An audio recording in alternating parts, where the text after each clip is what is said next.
యెషయా గ్రంథం చదువుకోమన్నాడు. అది చదువుకుంటూ నువ్వు ఎలా అభిషేకం పొందాలో, నువ్వు దేవుని శక్తి ఎలా పొందాలో అని దేవుడు నీకు సహాయం చేస్తాడు. అట్లా ప్రార్థన చేస్తూ అని వాక్యాలు చెప్పినప్పుడు నేను కొంత బలపడ్డాను. నా భర్తను కూడా తీసుకురావాలని నాకు ఎంతో ఆశ కలిగి ఉన్నాను.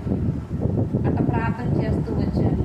2వ వారంలో అక్కకి అన్నయ్యకి చెప్పాను, నా భర్త గురించి ప్రార్థన చేయండి అని. వాడు చేశారు. నా ప్రార్థన, సంఘ ప్రార్థన, ఇజిమాంటి ప్రార్థన, కన్నీరు ఉంది. ఇజిమాంటి ప్రార్థన ఎంతగానో కన్నీరు గార్చేది. నీ కాళ్ళు పట్టుకుంటానని వచ్చి ఎంతగానో కన్నీరు పెట్టుకునేది. ఒక తల్లి కూడా అట్లా చేయలా. ఇజిమాంటి చేసిన ప్రార్థన వ్యర్థం కాలేదని నేను నమ్ముతున్నాను. అన్నయ్యోళ్ళు అక్క చేసిన ప్రార్థన, సంఘ ప్రార్థన వ్యర్థం కాలేదు. ఇక్కడికి వచ్చినాక నా భర్త దేవుని సన్నిధికి వస్తున్నాడు. 2 నెలల నుంచి దేవుని సన్నిధికి వస్తున్నాడు. తాగుడు కూడా మానేశాడు. దేవుని